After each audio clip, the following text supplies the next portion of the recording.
Do you come from a land down under, where women glow and men chunder? Can you hear the thunder? You better run, you better take cover. Ladies and gentlemen, we're floating in Screamacelica. My name's Kevin Graham, and as usual on a Tuesday night, I'm joined by Boycey. Boycey, how are you getting on? I'm good, mate. A wee week off last week, but I'm back with a vengeance this week. Back with a vengeance. That Men in Work song's been going through my head for a couple of weeks, man. I can't think why.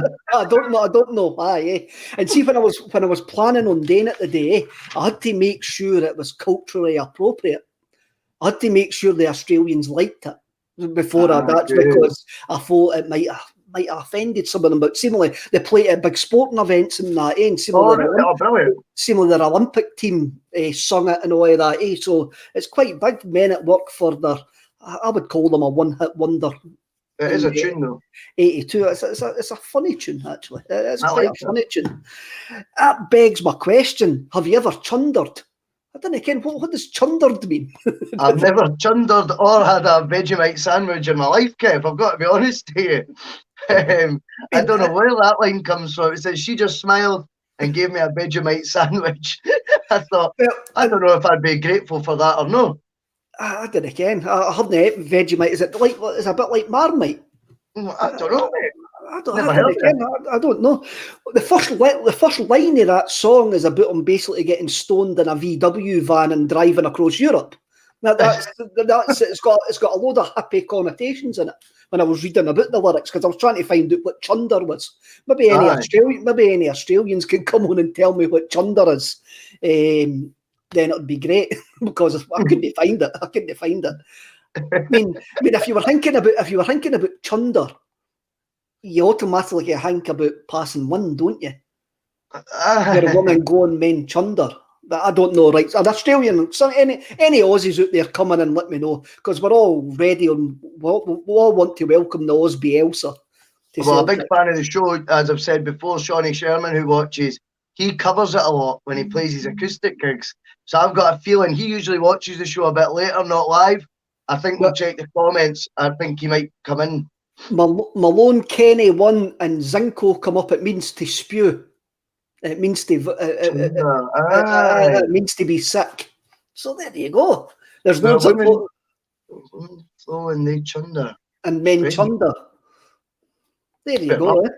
Maybe that means maybe Australian women can handle their drink better than the men. Maybe that's what they're trying to say. May well be. DeLorean's away back to 1988. This time, Russell. What age were you? I knew that was the first question. So at Euro 88, I still hadn't even turned 1. Wow. So I was born, and I know because I know. So I was November 87. I was born, so I was even 1 year. Wow. You thought we were on a wavelength for a while, Kev, didn't you? No, that's fine. It just means I've got a younger head on my old body. I had just started high school. When this tournament. Well, I was going into high school. What are we going into high school? No, I was going into second year in this tournament.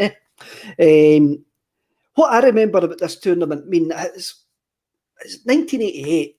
It's 2 weeks it's a couple of weeks after we've won the centenary double, Russell, right? Yeah. And that Celtic team is still my Celtic team. If somebody says, what's the Celtic team that made you fall in love with Celtic? Right, even though I was at Love Street, even though I was at the 85 Cup final as well, and I was at Love Street in 86, this Celtic team made me believe that Celtic was a fairy tale. Centenary season, you won the double. With Billy McNeil in charge. Yeah. We basically a team full of Celtic fans. I know. And which is it's probably the last homegrown team that's won the double, I would think. Because by the time you move on into the 90s, you've got Van Hooijdonk, and we start signing foreign players that are coming in. So this is virtually the last, I would say, homegrown side full of Celtic fans that won the double. So, as usual, Scotland didn't qualify for this tournament. What I remember about 88 as well, it was hot. It was really, really hot in 88. And that always seems that I really do think your mind plays tricks on you when you actually think back summer's gone by. Also, 88, as I say, I was just going into second year at high school, It was like gala days, fighting at gala days and escort police cars, and folk just getting chased about the place and like fighting at the shows. that's what 88 sort of reminds me. And so we've gone to Ireland are going to the Euros after putting out Scotland in the qualification group. So Scotland and the Republic of Ireland were in Group 7, along with Belgium, Bulgaria, Luxembourg and Scotland. And it went down to the last game. Scotland were out. Scotland had a horrendous start to try and qualify for this tournament. Yeah. So Bulgaria are playing Scotland in the last game in Sofia.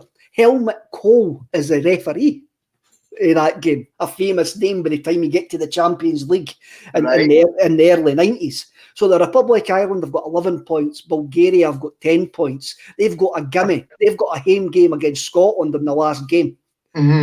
45,000 there, like army all round about the park. Going to Eastern Europe at that time was really intimidating. I'll say anybody watch YouTube footage of any games for the Eastern Bloc, and it's all just whistles and like soldiers all round about the pitch, and that is very, very intimidating.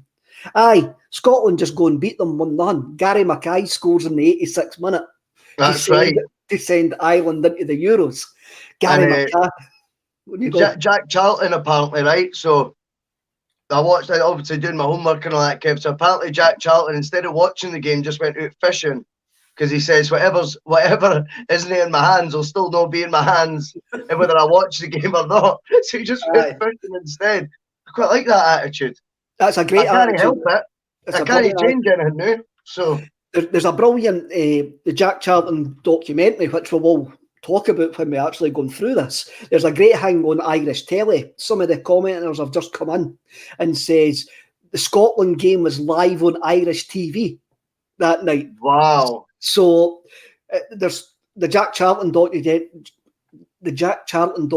Being Jack. You actually see the Irish commentator who had wrote notes doing me a couple of minutes to go to saying, oh, we didn't qualify, but it was good and we can look forward to the World Cup qualifying.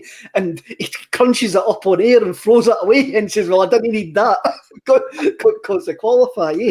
And it's brilliant. This is Ireland's first ever tournament. And Jack Charlton, as we all know, Jack Charlton applied for the England job and never got a reply. Right, so as the football gods would have it, their first game, who did they get to play? They get drawn in a group with England. And their first game ever at a major tournament is against England. At Scotland, well, the Celtic diaspora in Scotland caught the bug for this tournament. And this, for me, is the first time I really remember the Republic of Ireland being a thing with guys my age being Celtic fans. And and you've watched the highlights yourself, and the cracking Republic of Ireland top that they had started appearing all around Scotland. Right, okay. So I'm again, this is maybe my mind playing tricks on me, Russell, but this is the first time I can remember guys running about Republic of Ireland tops at Celtic games and during that summer. And it was all because we were supporting the Republic of Ireland in that tournament. I get it. Mainly because 3 Celtic players were in the Republic squad. Class. Big goalie, Pat Bonner. Chris Morris, who was a Cornishman who signed for Celtic in that centenary season.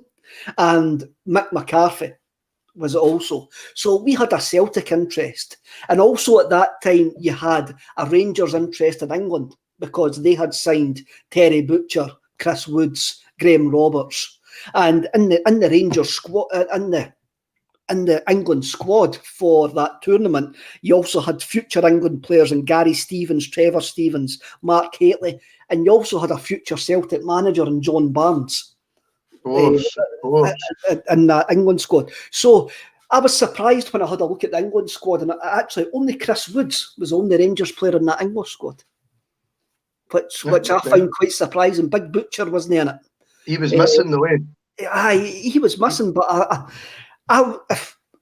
again, my England, my brain, like, playing tricks on me. I was like, I thought there was more Rangers players in that, because I remember England, as I was talking about Ireland tops becoming a thing, I then remember England tops becoming a thing as well. It just seemed to be that sort of change at hand. I ken you were only one at the time, but your dad would have told you about Chris and Big Mick and all of that. What does your dad remember about this, and what do you remember about these Celtic players? Well, I remember when Mick McCarthy, I think he was in charge of the World Cup squad 2002, well, he was. And I always remember the Keane fallout and my dad going, one guy who wouldn't get wide, he goes, not even him, would be Mick McCarthy. That is generally, he goes, no. He goes, you'll no suffer Roy Keane or anyone. I always remember because it was like, I'm sure it was headline news when Roy Keane got flung off the Irish squad. Remember, like in Saipan, I'm sure it was literally the headline on BBC News. Do you know what I mean? Like the main story.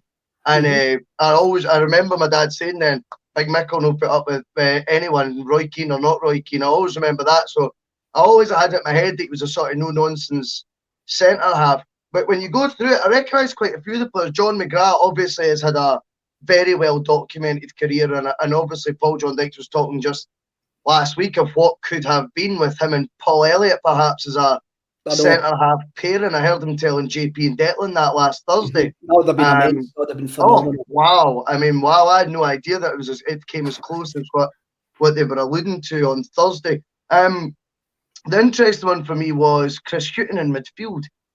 And I read a wee bit about saying he was a dynamic, sort of tidy little midfielder, and I thought, that's funny, because I've never associated Chris Hughton with Ireland before, even though I did actually know that he had Irish in his nationality. I never actually associated him playing with the national team, so that one raised an eyebrow. More familiar was obviously John Aldridge up front. Recognised that name. And then Hughton, if I'm not mistaken, the reason he's familiar with me is because I'm sure it was Houghton, Ray Houghton.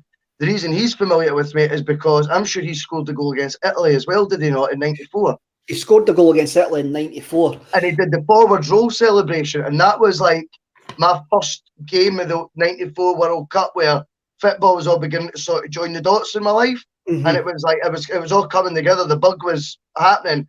And that game, I can't remember much about it, but I always remember he hit the shot and it kind of went central in the net, and then he did a forward roll. So when I watched the highlights of this said game back, you can imagine my surprise that again it was the same guy, Ray Houghton, who's scored the only goal in a 1-0 win of a huge magnitude. Again, I thought, that's funny.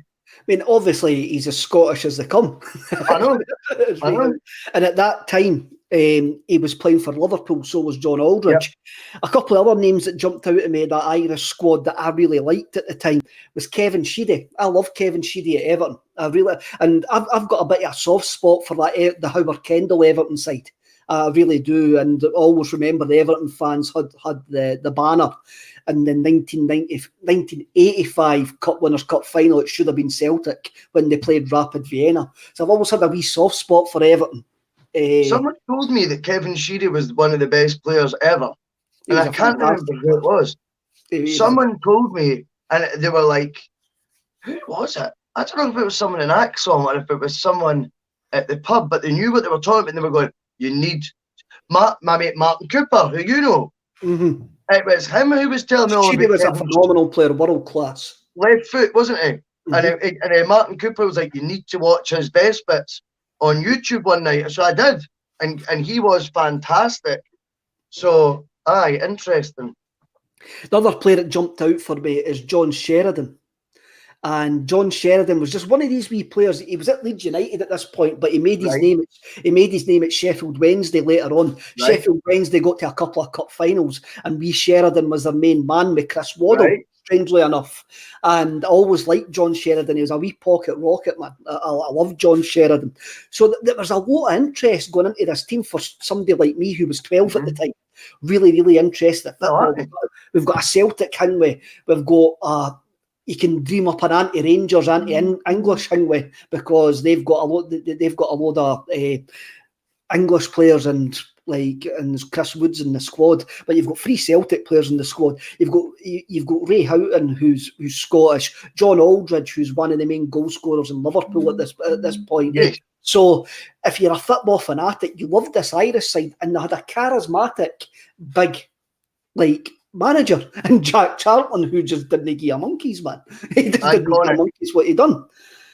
So they go. This is their opening game in Stuttgart, and what's really funny about the opening game in Stuttgart, when you watch the documentaries and the stuff on YouTube about it, the players say when we were walking into the stadium, they could feel that there was something going to happen.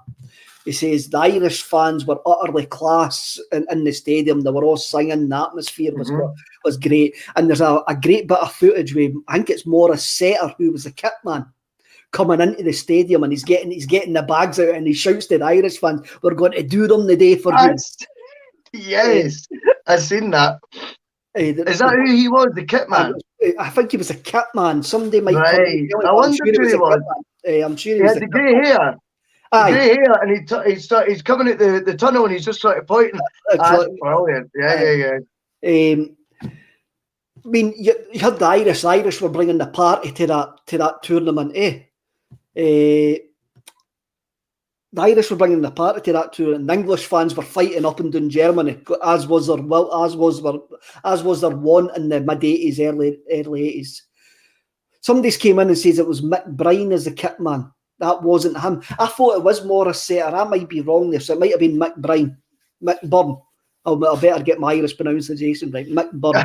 anyway, it's a fantastic bit of footage. It's a great bit of footage. I mean, the English fans are rampaging around about Germany at this point, and the Irish fans are bringing the party.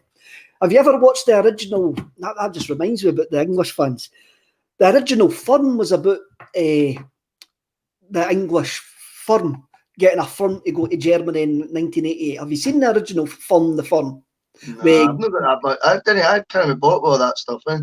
Well, it's got Gary Oldman in it. So it's got it's got Gary Oldman in this. I think it was a BBC production called The Firm, and it was remade quite recently, I think maybe in the last 10 years. And basically, the football hooligans that Gary Oldman portrays are all yuppies. They've all got the suits and all of that on. And did you ever watch Coronation Street with Big Irish Donald? Guy? Aye, Jim McDonald. Jim McDonald, that's it, aye. He's one of the hooligans in it. He's one of the hooligans in it. And there was a wee guy in it called Benny. And Benny turns up for this meet with a half West Ham, half Celtic hat, ski hat, right? And he ends up getting slashed. You should watch it, just because it's got Gary Oldman in it. Because it's got Gary Oldman.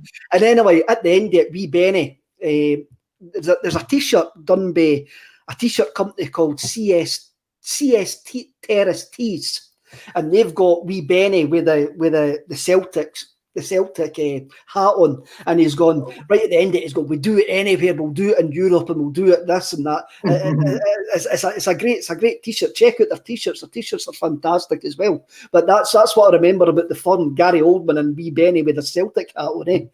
Anyway, back to this game. I just went off on a tangent there about that's all right. 1980s films. 8 minutes in, there's a long ball for the back. This is such a typical Irish goal. It's absolutely scrappy as anything, and there's and it's absolute chaos. So there's a long ball for the back. Actually, I think it's Mick McCarthy horses the ball up the park. Ronnie Galvin causes havoc on the right hand side and whips a ball in there. Kenny Samson. Well, he fires a ball into there. Whips a ball in. That is the kindest commentary ever. He just swings a boot at it and it goes in the box. That's the way I've seen it anyway. Just a hoik, you know what I mean? Kenny Samson then slices a clearance back up in there. That's right.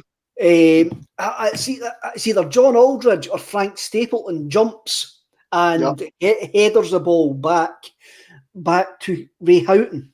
So Ray Houghton's there, he's about maybe 12 yards out. And Peter Shilton is in no man's land. Peter Shilton, who's still got a face on him after being out-jumped by a midget called Diego Maradona 2 years before. And Houghton whoops a header across him into the back of the net.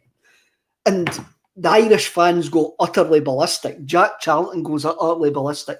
And what I loved about this was when it pans onto the Irish fans, it's the amount of hoops that you actually see in the Irish end. Going absolutely mental. And you see John Aldridge going mental, you see Ray Houghton going mental, you see Stapleton going absolutely ballistic. Their first ever goal in a major tournament is against England, and it's scored by a Scotsman. Well, born Scotland, Scotsman. What did you think of the goal? As you say, it's one of the most bizarre. It's a Sunday League goal, eh?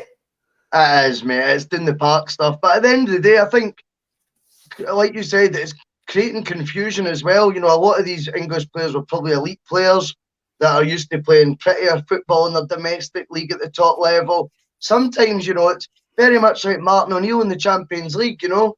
All these teams like to play slick on the deck, and whilst we could play a bit of football, sometimes they'll hoof up the park and get some bodies in the box and just cause anarchy. It sometimes just works, Kevin.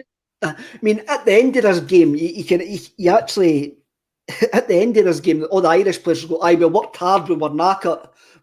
When they brung on Glenn Hoddle with 8 minutes left, we wanted to kill him. They were absolutely, it was a workman-like side, but when you actually go through the side, there's a lot of talent in this side. So in goals, you've got Pat Bonner. Right back is Chris Morris, who had a great season for Celtic that season. Where Billy McNeil managed to pick up. I mean, Chris Morris came from Sheffield Wednesday. Right. And it was one of Billy McNeil's first signings when Big Billy came back up to manage us for the centenary season. And Chris Morris had a fantastic season. It was almost as if the footballing god says, right, you're going to have a fairy tale season. This is going to be your best season ever. He never quite reached the heights after that. But none of that Celtic team reached the heights after that centenary season. It was one of the things. I mean, you join Celtic thinking I'll maybe get a couple of games, and you end up going to a European Championship at the end of that season, winning a double in Celtic's season. That is your perfect season. You got Mick McCarthy, then Kevin Moran, then you had Chris Houghton, who was playing left back that day against England. Ray Houghton on the right-hand side of midfield. Now, you mentioned Paul McGrath. Paul McGrath's played in the centre of midfield for Ireland that day. He would have been young there, eh? He was 28. He was 28-year-old. What, there? Aye, he was 28 in 88. No, he couldn't have been. He was. He was his late 20s anyway. Somebody will Google it for us. But the documentary being Jack Charlton, you actually see a note that Jack Charlton writes about Paul McGrath, good on the ball, this and that, could play in midfield. And now he never played in midfield for Man United, he never played in midfield for Aston Villa, but Jack Charlton played him in the midfield for the Republic of Ireland, and he was superb this game.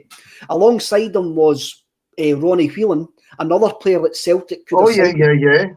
Another player that Celtic could have signed in the early 80s. I'm sure producer Paul will come in and tell us there is a story about that.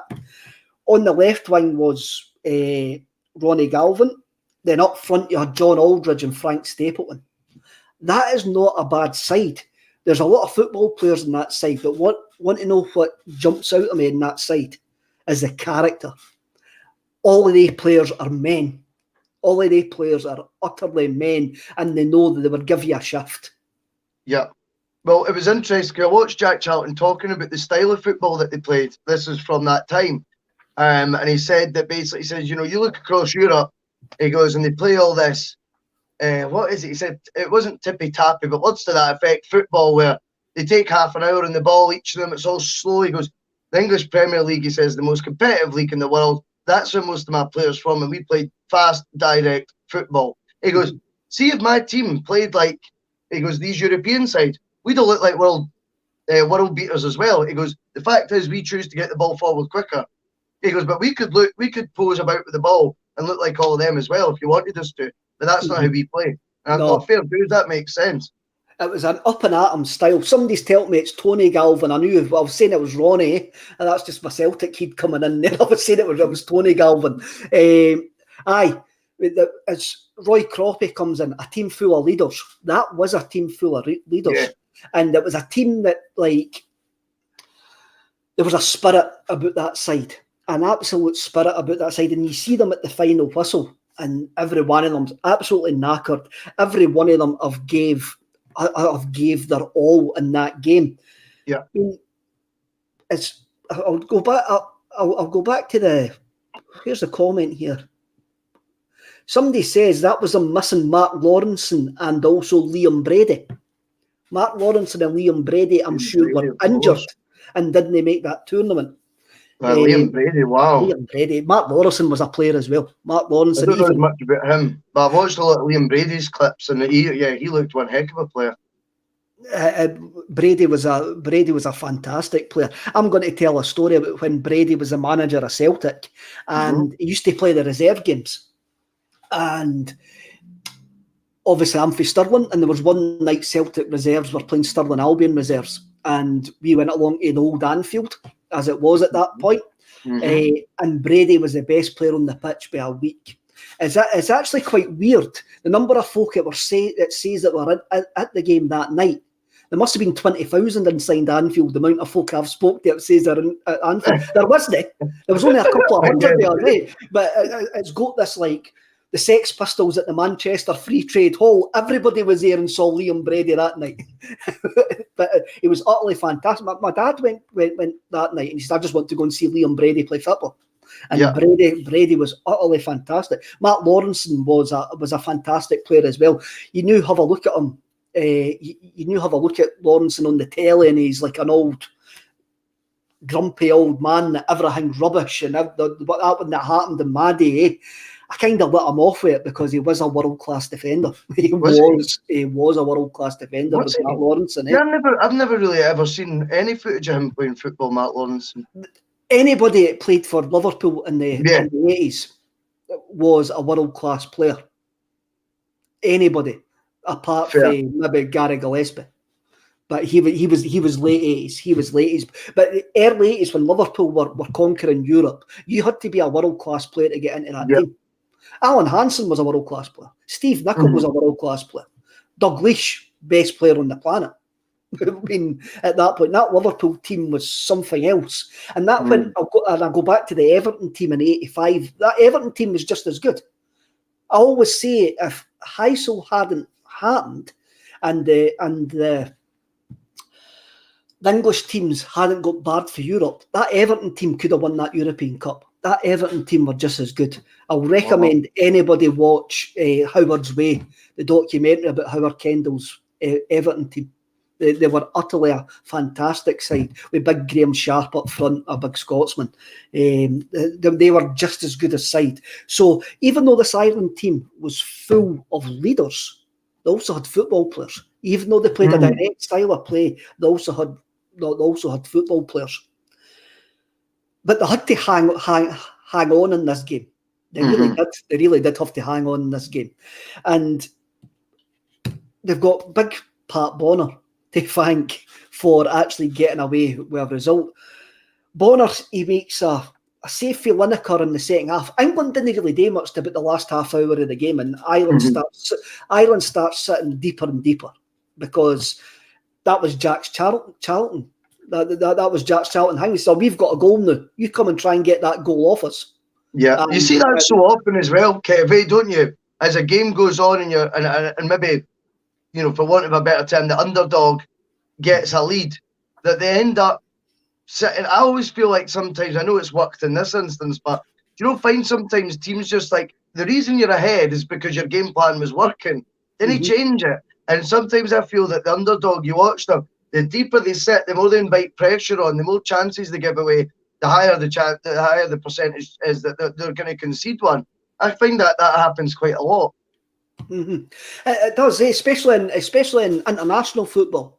International football, where sometimes your international side like only maybe has one or two quality players, they set up defensively and go, right, we'll try and nick a goal on the break, and once we go 1-0 up, then we'll sit back on it. Scotland are going to be the exact same in this Euros, because even though we've got some decent players, we're going to come up against better players. We are going to come up against better players, and we've got a game plan. But when you look at how many chances we missed against Luxembourg at the weekend there, you're going to see you're only going to get one or two chances against the Czech Republic, Croatia and England, and you've got to take one of them. You take one of them and you've got a chance of hanging on. And that's what the Irish done. The Irish were very, very good at going 1-0 up and hanging on to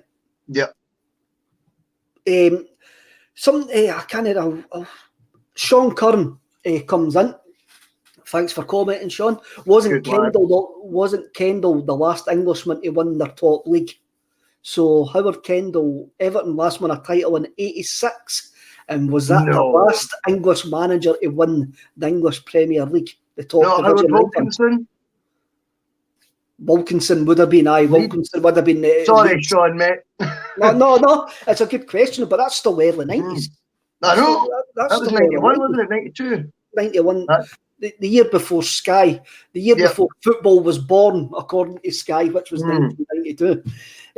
So Big Bonner, he saves to Gary Lineker. Now, Gary Lineker was one of the world's top strikers at this point.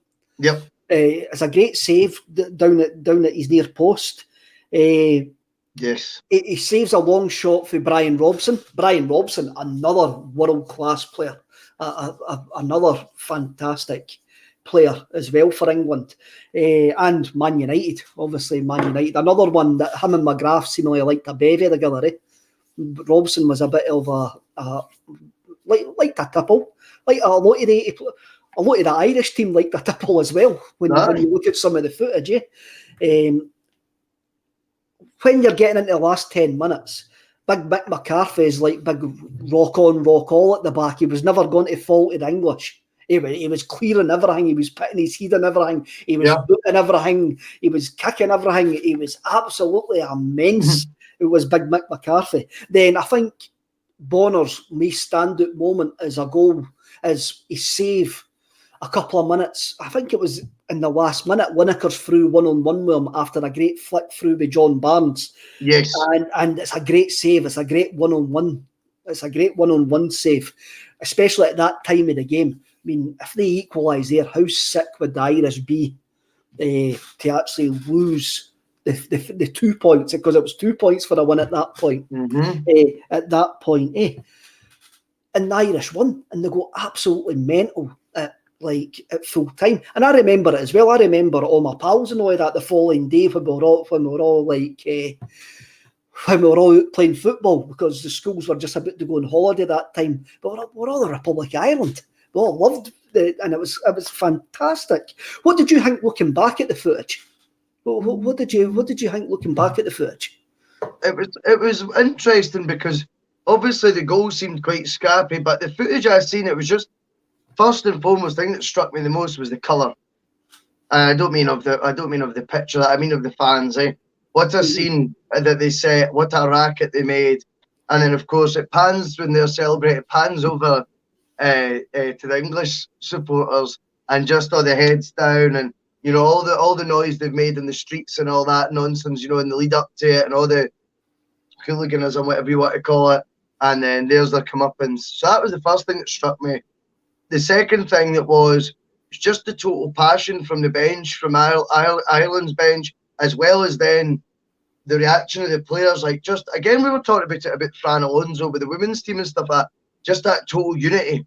You can tell that this is a squad and a team that are just completely transfused, Kev, in the moment. Do you know what I mean? They are very much together. As for the football quality, the highlights, I'll be honest, were quite minimal on YouTube. If you actually look for in-depth highlights, there's not much. What I did notice, though, was there was a outstanding dip volley by, I think who it was in the midfield. Was it Whelan? It was Whelan. It was Ronnie Whelan, aye. It was Ronnie Whelan, I'm sure it was. And he hits this beautiful dip and volley that could have went in. It hits the crossbar. So for as much as Ireland were maybe under the cost second half, it looked to me like whilst England had the one-on-ones and stuff, Ireland still came close to doubling their lead with, a world of a ping, you know what I mean? So, that was a great ping. I think it was one of those games that I think England were shell-shocked by the nature of the early lead that Ireland took, and I think they only got to grips too little too late. There's a couple of comments coming in. I mean, we'll talk about Pat Bonner, then I'll go and talk about Mick McCarthy. And this is one of the things about Pat Bonner. And Big Pat is remembered a lot, for me, in my eyes, he's remembered for a lot more what he'd done for the Republic of Ireland than what he's actually done for Celtic. Yeah. And he played over 600 games for Celtic. He was Jock Stein's last signing for Celtic. And I was saying to you before we came on air, I mean, I watched Celtic during the 80s. I watched Celtic when Pat came back in that. I cannot ever remember him saving us in a game like he saved the Republic of Ireland that game. And I don't know, again, whether it's my mind playing tricks on me. I always thought Bonner was one of our weak links, but then he plays 600 games under a number of managers. He can't be a weak link. But I remember when I was watching the highlights back on this game, I can remember the feeling of tension as England panned it on and feeling so proud of Big Pat saving it. That's the Celtic goalie, boys. That's the Celtic goalie. And on a European stage, saving it. And I sometimes, even when you see Pat now, I think he's a lot more revered in Ireland for his heroics with the Irish national team than he maybe is with the Celtic support. I get you. I get what you mean. Did you say he had 2 spells though, Pat Bonner? Yeah, well, yes. He left for about a couple of weeks and came back. That's what I was going to say. I didn't think he played for anyone else. Lou Macari let him go. Then he was meant to be signing for Kilmarnock. Then Tommy Burns moved to Celtic and he moved back to Celtic. Right. God. That story does ring a bell.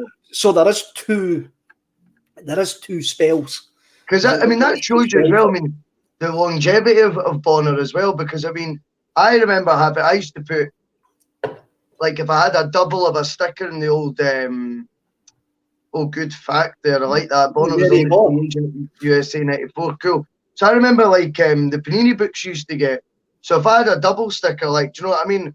And I didn't really do it to swap my pals at the school with that. I was just like all about just trying to fill this silly book by begging like mum and dad on the paper walk on a Sunday. Do you know what I mean? Get me as many packs as they could with their change. You know what I mean? But like if I had a double, I'd always just put it on my door. I had my bedroom door, but they probably had to just replace the door eventually. Do you know what I mean? It was a stay. I always remember Packy Bonner being one of them, and he was in a yellow Umbro top with like black sort of design. And I always remember thinking he was like 100 years old then. Do you know what I mean? And that must have been 95, 96, 96, would have been 95. I mean, he got a Cup Winners' Medal in 1995 for Celtic. He played in goals for Celtic in 1995 in that Cup final. And the top that you're talking about was that Cup final top. Yeah. So, as you say, I mean, he signed for Celtic in 1978. Yeah, because you just said Stein's last signing. That's what I'm trying to tie this in with. Stein's last signing, and I've got a sticker of him on my door. Yes. Like, that's mad, isn't it? And yeah, you're right. You don't get that longevity. And also... Yeah, sorry, go on. No, and also, the back pass rule came in. So, in the early 90s, when you watch games of footage of the 80s, and you can pick up the ball and stand and bounce it and all of that, right? So, after the 1990 World Cup, in 1992, he couldn't pick the ball up. So, goalkeeping had completely changed. So the ball was coming back and he had to kick it. It's an amazing amount of goalkeepers who were great in the 80s when you get to the early 90s and they couldn't pick the ball up. They were hoofing it out. Yeah. Hoofing it. So when did that rule change? 91, 92. I'm not 100% sure. Aye. It changed after Italia 90. It changed after Italia 90. So is that not mad? Very exciting. I don't know football without a passback. Without passback being a rule. That is utterly strange. That is it. Like, I do not know football without that being the rule. You can't do that. Aye. What? That's mad. That is mad. And I think that's one of the reasons that the games are a lot slower when you have a look at the 80s and that you could pass the ball back to the goalkeeper. I remember Dundee United coming to Celtic Park and they would just pass the ball back to Hamish McAlpine for if they could get away with it for 90 minutes. That was Did the rule cause controversy at the time? I can't really remember. I'd be playing tricks on my mind if I say it did cause controversy at the time. But it was changed. You look at big changes that happen in the game, like VAR obviously being the most recent one in modern times, and you look at when it sounds getting like sort of trialed and sort of phased into the sport, like it's going to cause like aggro, and there's going to be purists or whatever that say, oh, that's not right. And I can imagine something like Passback, because of it's such a game changer of a rule when you think about it. Like it's a huge difference. You are changing the sport in a way with that rule. So it would have been interesting. I didn't realise it was as recent as 92. I really didn't. I'm sure it probably did, but as I say, I can't remember it. No, I can't remember if it did or not. But guys like Bonner who have been playing for the 70s. Yeah. That's like Dave Besant. I always remember him trying to kick a ball when he was like a foal. I like trying to kill. He was like, oh no, they've passed the ball back to me. I need to try and do something with it. It's like, what am I doing? Bit like Craig Gordon. But Craig Gordon's a strange one. I mean, because he would have been a young goalkeeper when the rule changed. So why he never looked comfortable with it, I never know. It's a bizarre one. Mick McCarthy as well. A Facebook user comes in and Mick McCarthy's quote, "Never seen a striker score for Rose Ed," which was Big Mick's rule. That was always his rule. And Archduke 8199 says Clough was slating Big Mick pre-match, and that's true. Brian Clough says he never rated the big Yorkshireman at the back for the Republic of Ireland. That's a very, very bad Brian Clough impression, by the way. I thought we'd try and get. I thought it was Mick McCarthy. Maybe it was. I don't know. So Strangelove the Doctor comes in when we're actually talking about the passback rule, and he says the passback rule forced teams to push right on top of the teams playing it, so it wasn't all bad. As you say, you do not know football before the passback rule, so this sort of press that you see now, I mean, that sometimes didn't happen. It really didn't. Obviously, the guys tried to charge the goalkeepers before they picked the ball up and stuff like that. Yeah. Because the keeper would have it at his feet going, you come to me because I'm time wasting, eh? And do you'll also remember the 6-second rule, eh? Yeah. Is that still in place? I don't think it is. I think it is. I think it's just nobody actually cares. Do you know what else is funny about goalkeepers' Bonner's era, right? Is the amount of times he used to bounce the ball. What was all that about? Just bouncing the ball all the time. You never see that now. Goalies just can't about bouncing the ball all the time. Oh, you're going to see it. No. And sometimes you see it if you get some mad Eastern European goalkeeper, he'll bounce the ball and it looks. It's the same with goalies in grey tracky bottoms. You didn't see goalies in grey tracky bottoms anymore. Daritne Karim, he was the last Celtic goalie I remember. Yeah. The Crystal Palace goalkeeper always had the grey jobby catchers. He always had the grey jobby catchers on, man. I'm having a look here. State of mind, producer Paul comes in. John Lukage suffered for the back pass rule. He did. Big Lukage. He was Arsenal, wasn't he? And Leeds. Arsenal and Leeds, aye. Bonner also played along with Latchford, that's true. I'm just trying to see if there's any other goalkeepers getting named. Dave Besant was another one I remember who couldn't handle it, and Paul came in with John Lukage. Aye, Big Lukage didn't like it either, eh? Theo Snelders used to wear the trackies. That's right. Aye, Theo Snelders. That takes me back. But they were good jobs. They had padded knees and all of that. They were like padded knees and stuff like that. Snelders was a decent goalkeeper until he signed for Rangers. Then obviously we can change that. And it's a great time. And when you have a look at all the footage in that, This was the birth of the Irish Republic as a nation for me, as a footballing nation. Folks started taking them serious as a footballing nation after this tournament.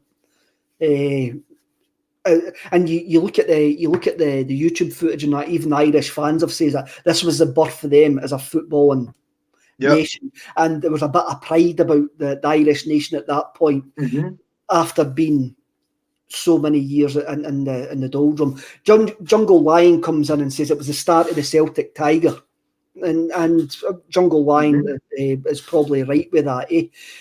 And for me, it's the start of the link of my generation between Celtic and the Republic of Ireland. It was the first time that guys my age started identifying themselves as Irish. They were quite happy to go, I'm supporting the Republic of Ireland because my great-grandfather was from Donegal. Like, and stuff like that.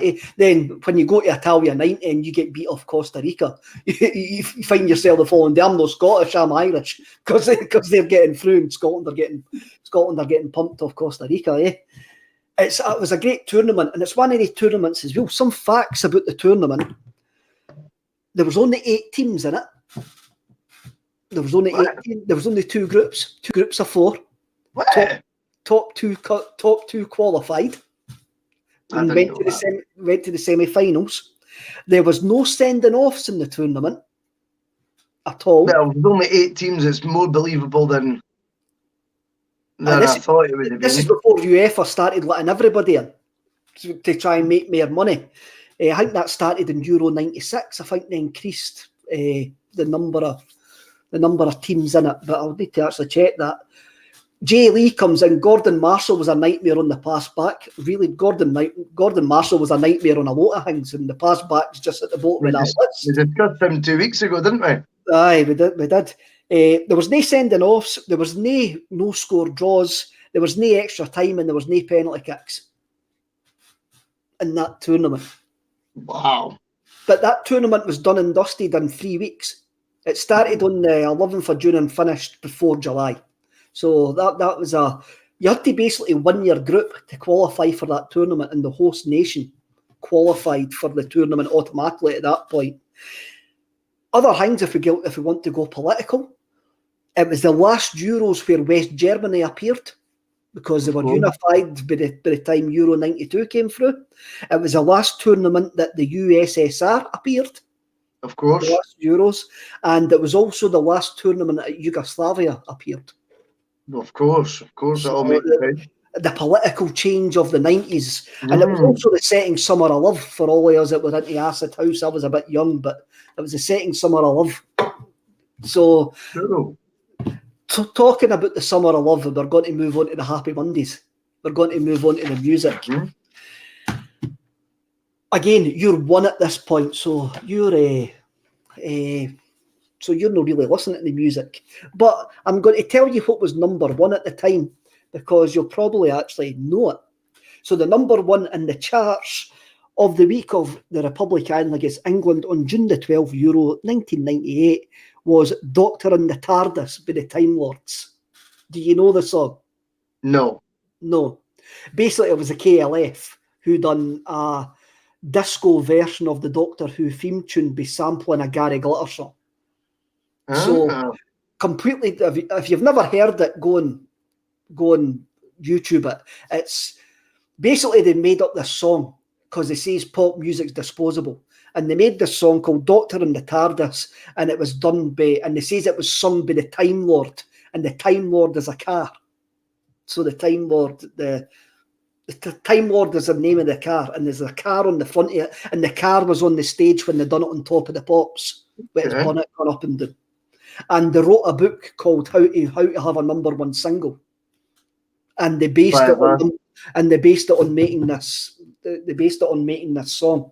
It's a great book. You should read it. Me and you should actually try it. See if you can come up with a number 1 single. Why not, mate? Similar as a formula that you just follow. Follow the recipe, mate. you follow the recipe. At number 2 was I Owe You Nothing by Bros. No. I mean, just no. No. You ken the song though, eh?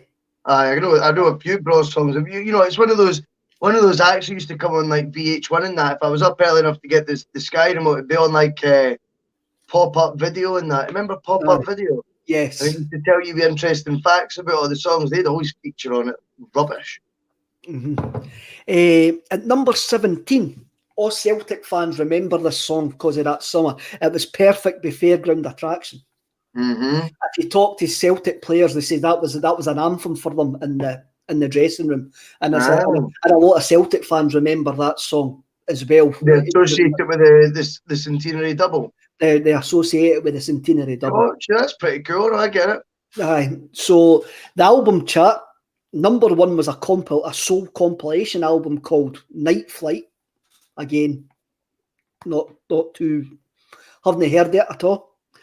Number 2 in the charts was an Irish band called Hot House Flowers with People. Now, I would call Hot House Flowers a one-hit wonder. They had a song called Don't Go. You've probably heard Don't Go. And I think they were massive. I think they were massive in America and they were massive in Ireland. They were number 2. So when we were looking at this, Russell, when we were looking at the album chart, I really did think we were going to do pop. I really did think we were going to do this. The album that was number 7 in the charts that week, Popped and Sold Out by Wet, Wet, Wet. I thought we were going to have a look at that, but we decided to sack that. We weren't going to do them, Too right. And we were going to, so because you were only 1 at the time, we kind of changed tack. And I says, right, we'll give you an album to listen to for that time.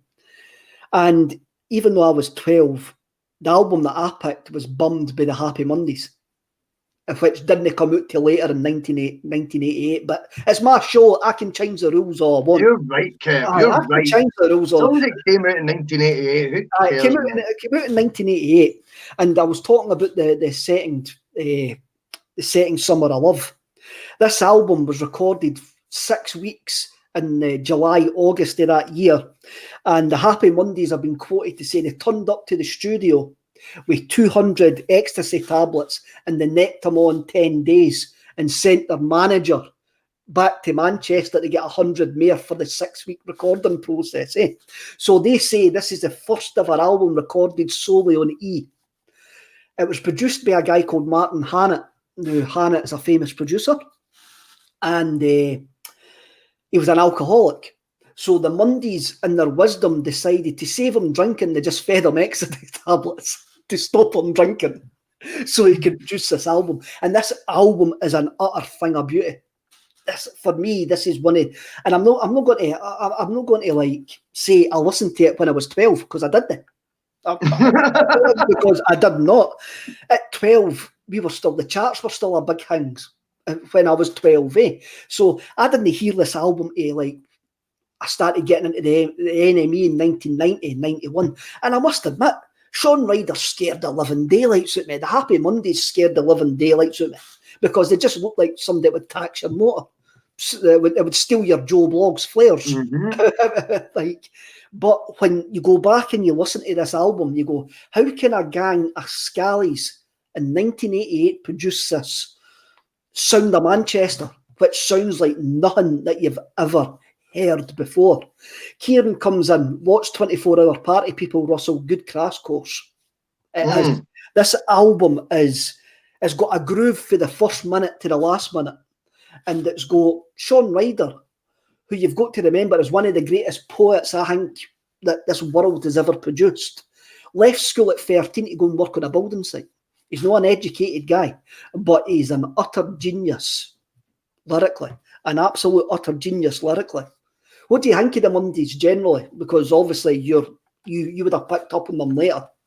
Aye, one of those bands that there was a guy. I remember I told you at the pub. He did the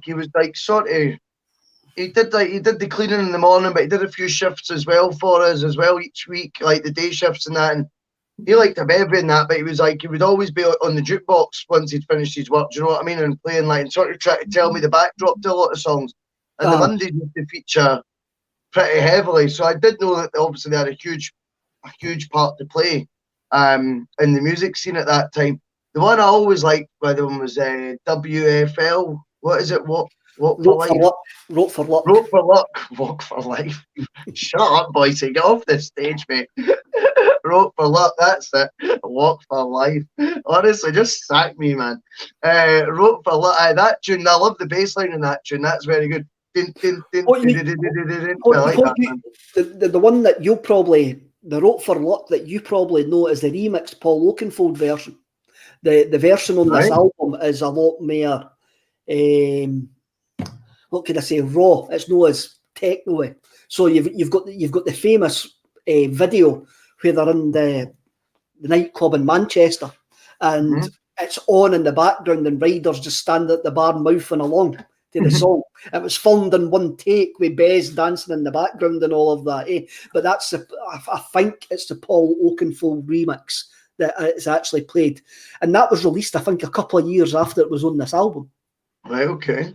There's a lot of songs that ended up remixed from this album when it got when Manchester sort of like exploded. Mad Cyril was remixed, Rope for Luck was remixed, Lazy Itis was remixed, also Hallelujah, which was a standalone single. I know that. Ended up being packaged on this album when it was re-released, even though it was an EP. I just see when I went back and listened to this, I'm going, how can you produce that in 1988? How can you actually? It's a song. It's an album that when you look at the band, you go, they would never produce something as soulful, as funky, as generation defining as they did with this album. I mean, for me, there's a massive Fall influence in it, because sometimes it sounds like two houses. The bands are playing, like the bass and the drum are at a completely different time for the guitar and the keyboards, and there's a big massive Fall influence. But me and Paul got this confirmed. Have you ever listened to early Simple Minds? Like Simple Minds, before Simple Minds went, "Oh, Breakfast Club, don't you forget about me," and Down at the Waterfront and all that. Listen to the early Simple Minds albums, and there's you can see where the Happy Monday's got an influence with. Wow. So we asked Clint Boone, when we interviewed Clint Boone, if early Simple Minds were an influence on the early Mondays, because you've got to remember the Mondays were formed in the early 80s when Simple Minds were kicking about. And he says, Clint Boone told us that Simple Minds were massive in Manchester, and you can hear a Simple Minds influence on this album. That is interesting, isn't it? So go back, everybody, and listen to the first couple of Simple Minds albums. They're fantastic. Forget about what the don't you forget. Aye, don't you forget about me and all that. Forget about that. Listen to their early stuff when they were post-punk. There's a hefty. You can see for the Happy Mondays, especially the rhythm section, got a lot of their influence from. Shaun Ryder for me is a genius. Shaun Ryder is an absolute genius, and he maybe doesn't actually get a lot of the credit he deserves because of basically his chaotic lifestyle that he's had since then. But for me, he's a poet, an absolute pure poet, and he should actually release a book of his lyrics written in poetry form, because he's an icon. He's a musical icon. He's up there with Marquis Smith for the Fall as someday it's a national treasure, and he should be seen as such. Fair enough, Kev. I like that. I think that's a glowing endorsement, mate. Oh, I love. I mean, it's one of the things that Ryder. I was a big Roses fan, and it wasn't until later on that I realised how out in front the Mondays actually were. Yeah. I mean, there's a lot of bands who try to do what the Mondays done, but the bottom line is they didn't have Shaun Ryder. They didn't have Paul Ryder on bass. They didn't have Gaz Whelan on the drums. You couldn't copy what the Mondays done. The 5 guys with the Mondays had a chemistry. It could, and folk tried to be the Mondays, and folk tried to be Shaun Ryder with his stream of consciousness. But you're just a poor Shaun Ryder. Is this the amount of folk that try to be Marquis Smith? No, you can't be Marquis Smith. There's only one Marquis Smith. There's only one Shaun Ryder, and you couldn't actually do that. And the amount of bands that tried and failed to be like the Happy Mondays, that's the list. They've got a list as long as this kitchen. There's only one. That's always a backhanded compliment, though, isn't it? You know, if bands are trying to imitate you, that is because you've got the respect. You know what I mean? Mm-hmm. John Duncan comes in, and he's got a picture of Ian Curtis as his avatar. He's commenting on YouTube. Empires and Dance by Simple Minds. Yes, go and listen to Empires and Dance by Empires and Dance by Simple Minds. I tell you, and you'll go like that. Wait a minute, that sounds like the Mondays. It really does. It really does. Russell, what's your album? So I went a wee bit different, very different, in fact, from the Happy Mondays. But obviously, we were doing any album in 1988. I mean, I was going through and there was a few sort of more obvious ones. Well, this is still pretty obvious. I mean, you can't get more bigger than these names. But the Travelling Wilburys, Volume 1. Now, Barry, who features quite heavily on my Twitter feed, I think he's a Stirling boy as well, Barry. Nice guy. And he sort of commented quite a few times about music and stuff. And funnily enough, I shared a video by, I don't know, have you seen the Frenchman who does the videos these days? Like, yes, it's just him playing all the instruments. Daniel Sahin, he is fantastic. So he did a Travelling Wilburys song last week, which I shared. And Barry had commented saying, this has inspired me to listen to the Travelling Wilburys Volume 1 again. What an album. So when I seen that appear on the list of 1988 albums, I thought, do you know what? The stars have collided here. I was meant to listen to this album. And me and Barry have a lot of similar sort of takes on music, well, from what I've seen from his post. So gave that a blast yesterday. Scorching day, Kev. Went a big long walk round the woods. Had it blaring with my new Dolby setting turned on my Android phone, which I recommend to anyone. What a difference that makes, by the way. Unbelievable. I think it's Dolby Atmos. It's in your audio settings. If you've got an Android phone, turn it on. Make sure you turn it on. My Marshall headphones, the cable had broke. So I was using the earphones that come with your phone when you get it. Aye. And I swear the sound of them was unbelievable, sir. For like just the standard Samsung earphones, you didn't expect much, do you? See that with the Dolby thing turned on, night and day. Like, it's amazing. So anyway. Did you say it was an app? Well, I thought it was an app, but it turns out it's in your settings on Android. If you just go into your settings, audio settings, Dolby Atmos is in the audio bit. Turn it on, and the difference is honestly night and day.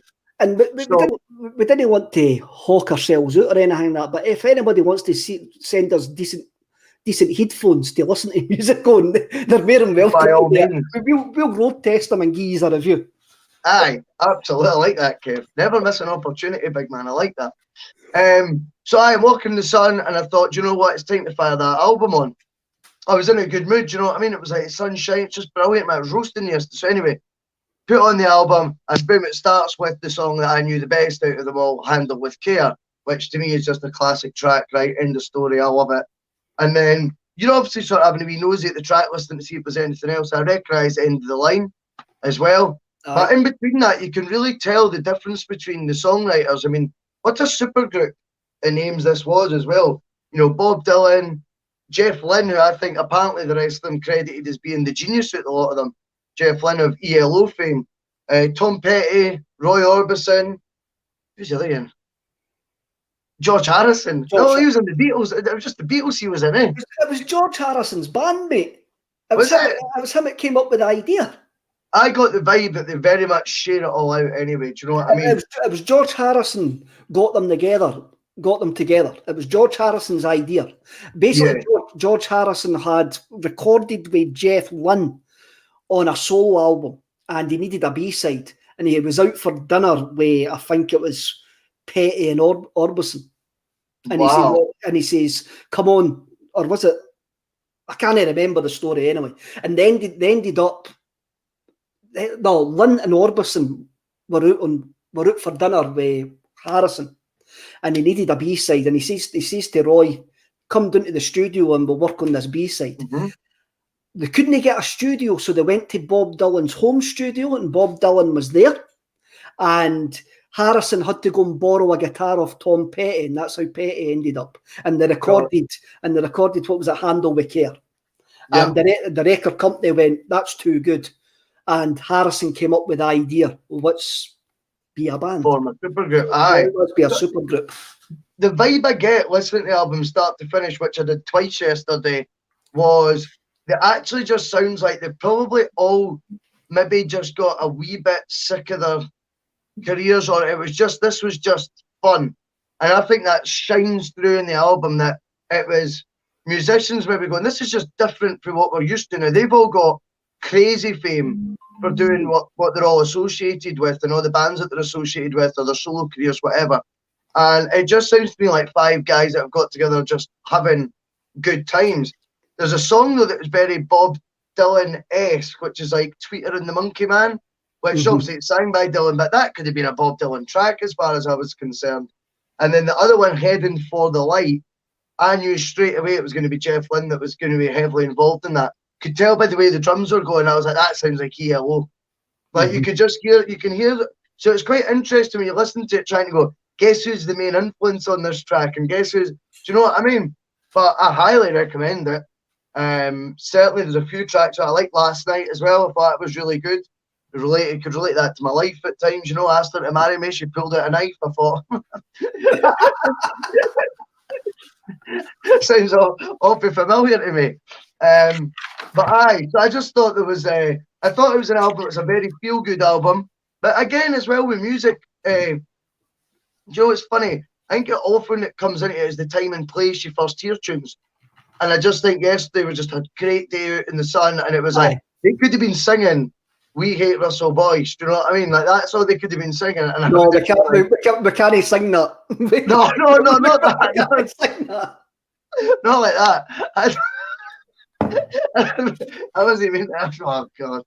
I just meant like they could be singing like anything that was slagging me off, and I would have still went tune. Do you know what I mean? It was just one of those like times and places when you first hear songs you can associate like just with good vibes. You know what I mean? I think yesterday what I'm trying to say is the songs could all have been rubbish, and I'd have probably liked them anyway. But the songs are good, and I highly recommend Travelling Wilburys Volume 1. If you're in a feel-good mood, sunny day, put a bit of straw in your mouth, go a country stroll, you'll be loving life, man. Or put anything else that you want to put in your mouth. Or to smoke. You don't need to straw. Other. Oh, we know what you mean. What about Scott Bain again? Me and goalkeepers are completely finished.